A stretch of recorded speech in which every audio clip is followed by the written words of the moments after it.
दूसरा पॉइंट हालांकि इसी से रिलेटेड ही है, दैट इज डोंट लेट, मैंने आपको बता सोचा सर लेट बैकलॉग क्रिएट ना, कि बैकलॉग क्रिएट होना, मैंने बड़ा ये लिखा है डोंट, ऐसे पढ़ा करो पुराना, डोंट प्रोक्रेस्टिनेट या फिर don't let backlog create, backlog को क्रिएट मत होने दो।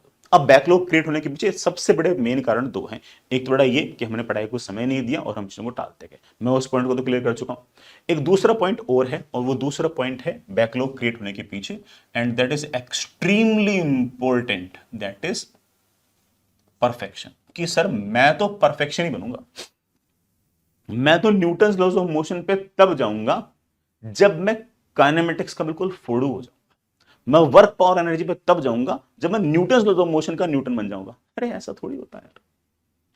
जो चैप्टर आपके इंस्टीट्यूट के अंदर पढ़ाए जा रहे हैं, जो आपके टीचर पढ़ा रहे हैं, उनके साथ साथ चलना इंपॉर्टेंट है। और उनके साथ साथ चलने के लिए ऐसा भी हो सकता है कि आपके स्टडी मटेरियल में 400 सवाल थे और आपने सिर्फ और सिर्फ 250 सवाल ही किए, कोई दिक्कत नहीं है। वो अगले 150 सवाल करने से ज्यादा इंपॉर्टेंट ये है कि आप जो इंस्टीट्यूट के अंदर जो पढ़ाया जा रहा है उसके साथ चले। आपकी रैंक बेटर तब आएगी जब आप इन 150 सवाल को छोड़कर जो चैप्टर क्लास में पढ़ाया जा रहा है उसके साथ चले। इन 150 लेक्चर से रैंक पर उतना फर्क नहीं आएगा जितना फर्क ऑफ कोर्स आपके टीचर के साथ साथ चलने में आएगा।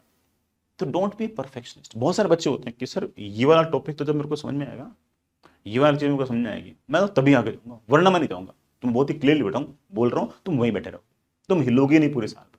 मैंने ऐसे ऐसे बच्चे देखे हैं कि काइनेमेटिक्स कर रखा है 10-10 बुक से, 10 बुक लेके आया और सारी बुक से सिर्फ एक ही चैप्टर कंप्लीट है, कौन सा? काइनेमेटिक्स।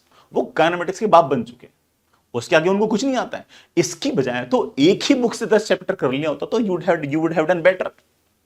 मेंटली भी तुम बिल्कुल शांत रहते, रिलैक्स रहते, कुछ लाइफ में किया है। एक ही चैप्टर को 10 बुक से करने से अच्छा है कि एक ही बुक के 10 चैप्टर करो, मूव ऑन करना सीखो, है ना। परफेक्शनिस्ट बनने की कोई जरूरत नहीं है, कुछ चीजें समझने में समय लगता ही है। आरबीडी जैसा चैप्टर है, ईएमआई जैसा चैप्टर है, मैथमेटिक्स में मेरे ख्याल से कॉम्प्लेक्स नंबर जैसा चैप्टर है, केमिस्ट्री में अगर देखें तो आयनिक और थर्मो जैसे चैप्टर हैं। वो चैप्टर समझ में आते ही एक्सपीरियंस के साथ है। जिस टाइम आपको लेट से कि आयनिक पढ़ाया गया, आप बिल्कुल जिद कर लो कि यार मैं तो जिस दिन आयनिक समझ में आएगा ना पूरा का पूरा, उसके बाद अगला चैप्टर स्टार्ट करोगे। बहुत ही क्लियरली बोल रहा हूं, तुम अगला चैप्टर स्टार्ट करोगे ही नहीं। और अगला चैप्टर भी तो उतने नंबर लेके बैठा है, अगला चैप्टर भी तो आपकी लाइफ में उतना ही कंट्रीब्यूट करना चाह रहा है जितना आयनिक ने कंट्रीब्यूट किया। वो आपको बल्कि कम समय के अंदर, कम मेहनत के अंदर ज्यादा नंबर देना चाह रहा है अगला चैप्टर, बल्कि आप उस चैप्टर पे जाना नहीं चाहते। और ये जो आयनिक है जो आपको परेशान कर रहा है, आप उसके साथ ज्यादा टाइम स्पेंड करना चाह रहे हैं। बल्कि कुछ बातें ऐसी भी होंगी आयनिक की जो आप जब अगला चैप्टर पढ़ोगे, इलेक्ट्रोकेमिस्ट्री वगैरह पढ़ोगे, तो आपको लगेगा कि हाँ यार मेरे कुछ कुछ कॉन्सेप्ट आयनिक वाले भी अब मेरे को ज्यादा बेटर तरीके से समझ में आ रहे हैं। तो सम थिंग्स टेक टाइम, मतलब कुछ चीजों में समय लगता ही है।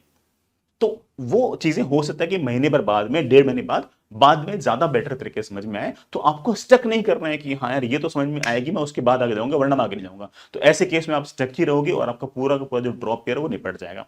ये वाली बात कई बच्चे, अगेन वो बच्चे रिलेट कर लिए होंगे जिन्होंने 11th-12th में जेई की पढ़ाई की है। अगेन जो बच्चा ने 11th-12th में जेई की पढ़ाई नहीं की ना, वो ये सोच रहा है कि अरे सर कैसी बातें कर रहे हो, ऐसा भी होता है कि एक ही चैप्टर पर अटक गए। मैं कह रहा हूं ना बेटा, तुम्हें से बहुत से बच्चे अटकेंगे, बैठ रहेंगे वहां पे, वेट करते रहेंगे कि अच्छा अच्छा ये जब चैप्टर समझ में आएगा तब जाके मैं अगला चैप्टर पढ़ूंगा, आरबीडी समझ में आएगा तब एसएचएम पढ़ूंगा। अरे आरबीडी पहली बार में मान लो कि तुम्हें 50% समझ में आ गया, 60% समझ में आ गया, और तुमने अपनी तरफ से जितना समय था उतना दे दिया, तुमने एनफ नंबर ऑफ क्वेश्चन कर लिए, मूव ऑन करो, कोई दिक्कत नहीं, एसएचएम पढ़ो।